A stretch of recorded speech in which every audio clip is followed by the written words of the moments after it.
students. Welcome to the digital class session of biology. Now today I am going to take a practical class. So in today's online practical class of biology, I am going to show you the experiment, or I am going to tell you about the experiment where you need to study the pollen germination on slide. So this experiment, that is study of pollen germination on slide, this experiment I am going to basically show you the practical demonstration in today's class. Now since this is an online practical class session, due to the current scenario it has to be online only, we have no other option left with. So due to this online practical class session, you have to be more careful and more cautious, because whatever you are seeing in form of videos, or you are seeing in form of presentation. Now whatever it's been shown in this video, this has to be done by you while you're giving or while you're appearing for your practical examination. I hope you know that you need to appear for your practical examination, a proper practical examination where you have to practically demonstrate an experiment. So whatever the process that are being shown in the videos, or whatever the process, or I'm telling you about the sequence, whatever the sequence that has been shown in this video, please see them properly, follow the instruction, because if you properly follow the instructions, then obviously it will become easier for you to perform the experiment practically when you are in school. Okay, so let's start with today's discussion, and as I tell you, pay attention so that you get your concepts absolutely clear. So let's start. So the objective of this experiment will be to study the pollen germination on slide. Okay. Now when you are performing an experiment, you need certain requirements. So now let's focus on the requirements which you need for this experiment. A mature healthy flower, that is, you can take Hibiscus rosa sinensis, that is your China rose, which is commonly available in the market. You can also go for Vinca rosea, that has also been available, but obviously China rose is more preferred. Now you need a clean glass slide, a cover slip. Now when you are handling glass slide, there is a particular way of handling glass slide, because whenever you are you have to use a clean glass slide, and whenever you are handling a clean glass slide, you cannot touch the glass slide on the middle surface of the slide. You cannot touch the slide with your fingers on the middle surface, because if you do that, again your slide will be greased. Greased means it will be oily. Now whenever a glass slide is brought from a market, obviously it has certain grease on the glass slide that has to be cleaned, means the oil has to be cleaned properly.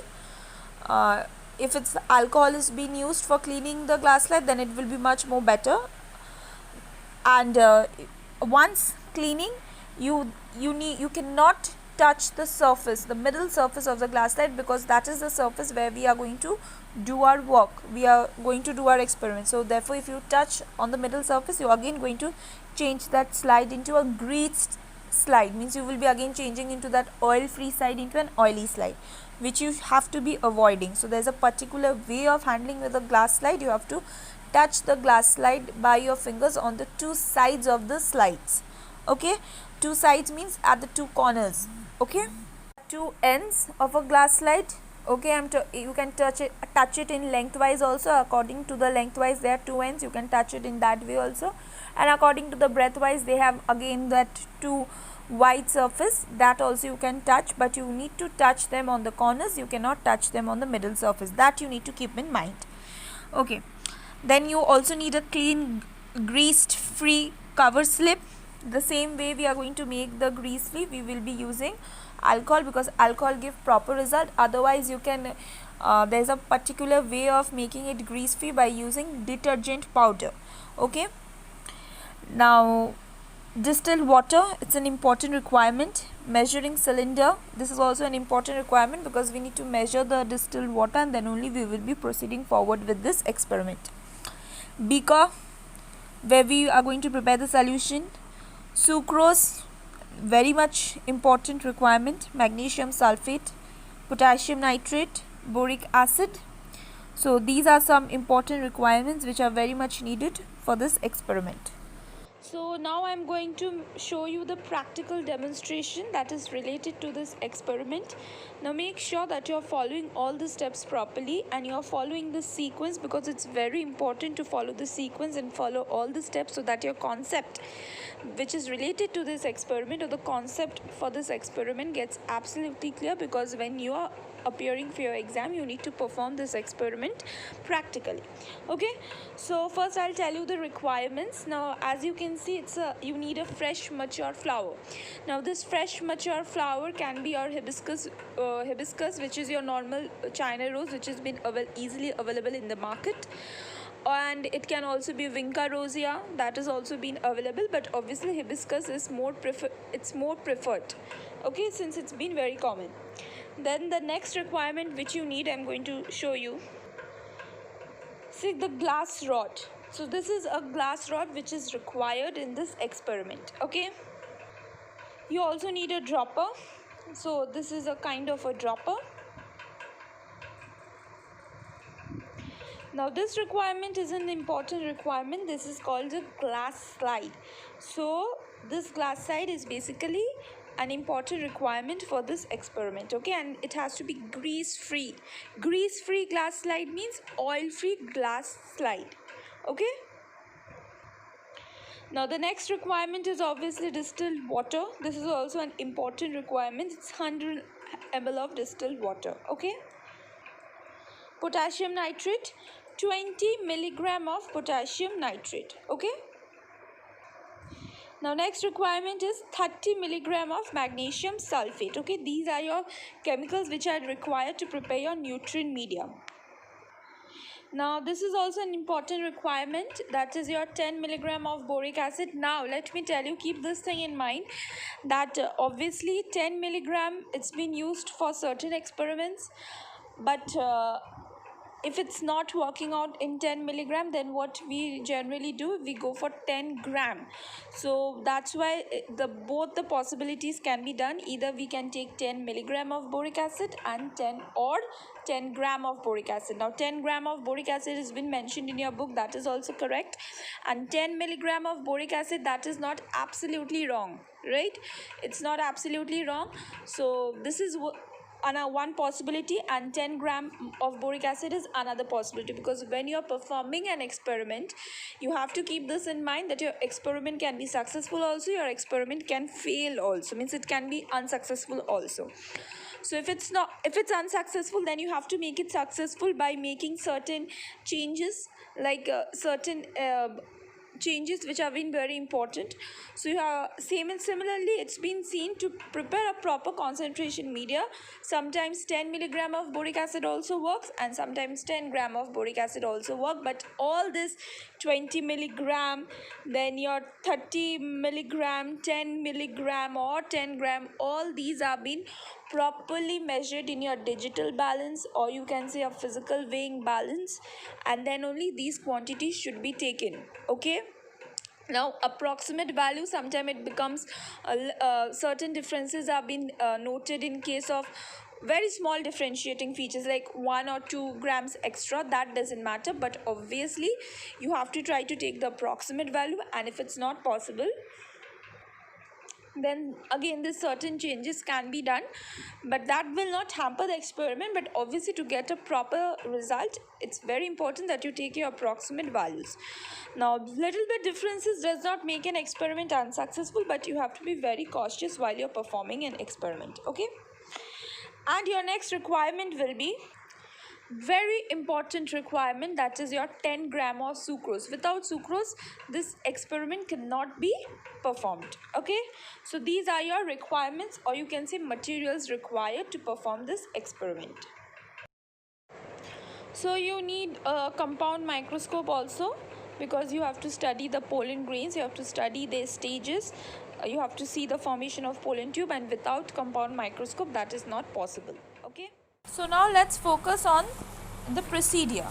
So how you are going to perform this experiment? So first of all, you need to prepare a nutrient medium. So how will you prepare this nutrient medium?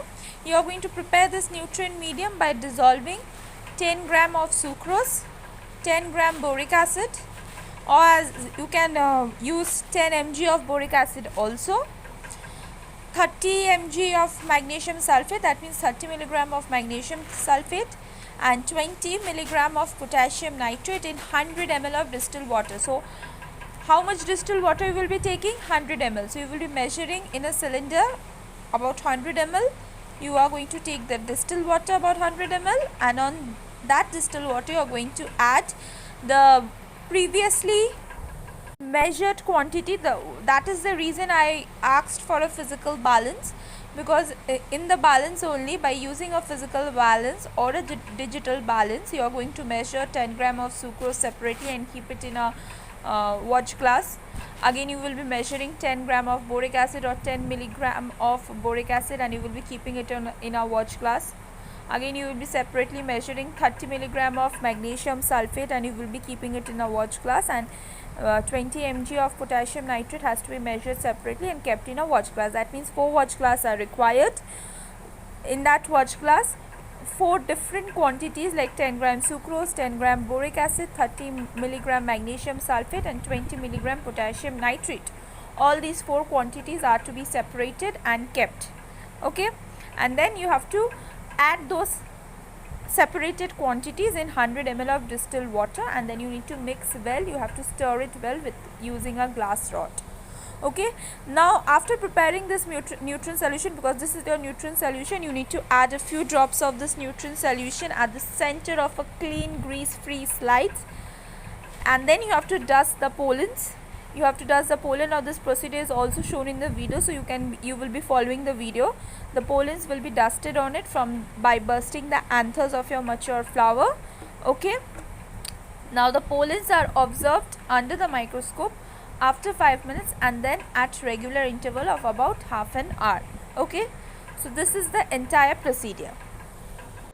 So now you will be seeing the procedure, how you will be performing the experiment. Okay, now in this experiment I'm keeping it to 10 mg of boric acid, but when you're writing in your copy, strict to whatever it's given in your book, that is 10 gram. Okay, because as I told you, with 10 milligram also it can be done, and with 10 gram also it can be performed. Okay, now see, 10 gram sucrose is added to 100 ml of water. Okay, so this is your first step. Next, boric acid. Okay, now 30 mg magnesium sulfate, then 20 milligram of potassium nitrate. So all are added. Now I will be using my glass rod to mix up it well, to stir it well. Okay, now see, the mixing up process has been done properly. Now I will be using this dropper. So I'll take some drops of nutrient solution on this clean grease-free glass slide. Now this is my hibiscus. Now I'm going to dust some pollen grains. Okay, so now after dusting, as I told you that you need to dust the pollen grains from the flowers. So this after their pollens have been dusted on the slide from the burst anthers of your mature flower, the pollens will be now ready to observe under the microscope, but it has to be given certain time period. Now it will be done after 5 minutes, and then it will be done checked at regular interval of about half an hour. Now I'm going to show you how you will be applying the cover slip on the slide, which is a very important step, and then I'll show you the application of a petroleum jelly just for temporary preparation, because this is a temporary preparation of a slide. So just to make a proper slide, application of petroleum jelly is done, but that is up to the person. If they are not comfortable, they generally avoid that step. So now you just follow how the cover slip has been applied.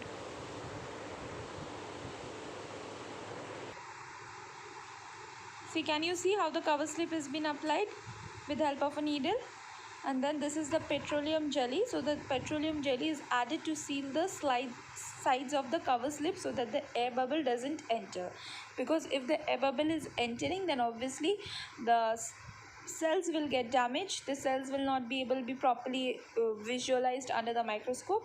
So that's why this petroleum jelly has been applied.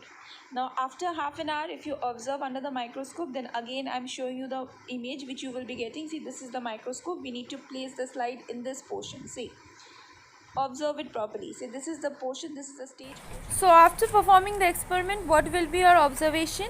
So in this presence of suitable nutrient solution, you will be seeing your pollen grain germinating. The tube cell will absorb water and nutrient, will get swelled up and will come out from the germ pore as pollen tube. The pollen tube itself will get enlarged. The tube nucleus will move towards the tip of the pollen tube. The generative cell will also migrate into it. The generative nucleus will divide into two male gamete. The male gamete can be lenticular to ellipsoidal in outline. The male gametophyte does consist of body of the pollen grain, pollen tube, tube nucleus and two male gametes. Okay. You can see the cover slip has been applied and now it is absolutely ready to observe under the microscope. And this has been done after 5 minutes. Now you will be able to see what is happening after 5 minutes, what you will be seeing under the microscope if you have followed the procedure properly. See, this is the observation. So this kind of a certain observation, this is just a basic observation which you will be able to see under the microscope. So this is your pollen grain. It's a structure of a pollen grain which you will be able to see under the microscope. Okay. Now see, it's marked properly. Now see the observation which you will be seeing under the microscope. These are your pollen grain structure. Now you see it's been shown, the markings have been also done. Now see, this is your exine. This is your inner layer, is being termed as your intine. You have a nucleus and this is your cytoplasm. Okay, so these things, obviously these markings you won't be able to see. You just need to figure it out on your own. You know that this is your outer layer, this is your inner layer, but this kind of structure you will be able to see under a microscope. Okay. So now just for convenience or just for checking purpose, now I will be checking after 10 minutes. Then what after 10 minutes what you will be able to see, that also I am showing you. See, formation of tube nucleus. Formation of tube nucleus will take place.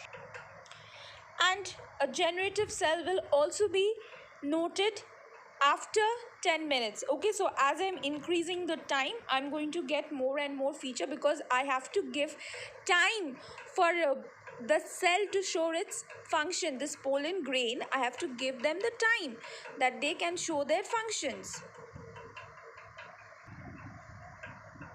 Now again after 30 minutes, now I will be seeing, now you can see how the growth is taking place. Okay, so different, see, prominent growth has been taking place. So the more time you give them, see, these are your male cells, tube nucleus, proper tube has been formed. See, first time after 30 minutes if I check, I will be getting my generative nucleus. Okay, I will be also getting to see the tube nucleus. Now again after 30 minutes if I see, I will be able to see the male cells and the tube nucleus. So now you can see a proper development of pollen tube has been almost done. This is your proper development which you can see under the microscope, and with that you will be getting your different parts of your pollen grains, like your male gametes, your tube nucleus, exine and intine is obviously there, which is your part of a pollen grain. Okay, so this is the way the experiment is performed, and if it's been performed successfully, obviously you're going to get successful results. So this is the observation part of this experiment. Get this type of observation. This is the microscopic observation. Okay. So while you are performing this experiment, there are certain precautions you need to adopt. So what are those precautions? First of all, you need to be very much cautious about the flower which you are selecting from the market, because as I told you that the flower should be mature and it should be healthy. The nutrient solution should not overflow the slide, so you have to take appropriate quantity. It's not that too high, not too low. It's a little amount. It's not like too low also. It means too low means it can be compared to too low only, because just a little amount of nutrient solution is needed. You can see in the video that how much solution was taken. So it's a little amount of solution is needed so that it doesn't overflow from the slide, because when you are putting the cover slip on the slide, it should not float on the slide. That's the point, because if it floats, then my pollen will also float. Okay, and the slide should be obviously clean and grease free. Okay, so these are certain precautions which you need to adopt while you are doing this experiment. Now please go through this presentation properly. If you have any problem anywhere, any steps you did not understood, then please do mail me in my mail ID, which has been given at the end of the presentation. Now you should be very much aware that you need to make a practical file, which is your laboratory notebook, which will be acting as a laboratory notebook. That is only called practical file, which you will be preparing for biology. Now generally for biology you have to use string bound practical files with file papers. Okay, I hope you understand that meaning. If you go in the market, if you ask them to give the file bounded with a string and file papers, it will be easily available, and you can start your work on those file papers. Your first experiment will be to study pollen germination on slide, and the date of the experiment will be today's date. Okay, so today's date should be mentioned as the date of this experiment. Okay, now after mentioning the date, you have to write the objective, requirements, procedure, observation, precaution, one after the other, and then obviously you will be drawing the diagram which is given on page 3 of your laboratory manual of biology, which is your laboratory manual for your practical classes of biology, that is being published by Nandi, Ghosh and Chatra. You have to follow that book, and on page 3 of that book, that is the first page of your book only, the starting experiment, that is the experiment which we have studied today. Very important experiment. You have to draw the diagrams. Okay, and as I told you, no black pens should be used for drawing the diagram. Everything should be drawn with a proper sharp pointed pencil. Okay, and each diagram should have a proper labeling. Okay, please keep that thing in mind. No black pens should be used, not for even labeling, not for even making the outlines to make it attractive. No, you don't need to make it attractive, you just keep it very simple. You have to use a sharp pointed pencil for drawing as well as for labeling. Okay, so please follow the instruction and perform your work according to the instruction, and start your practical files also, because we have many experiments to perform, and if you don't start it from now, you will be saying that ma'am, I need more time. You will be not getting so much of time to prepare your practical file. So as I'm doing your experiments, as I'm teaching you the experiment, you start preparing your practical files. Okay, and any query you can consult me in my, obviously you know that where you will be consulting, obviously in my mail ID you will be sending your doubts, then obviously I'll answer them. My mail ID has been provided at the end of the presentation, and even mail ID for sending your feedback is also been provided at the end of the presentation. So if you have any feedback, you can mail us and let us know. So thank you and have a great day.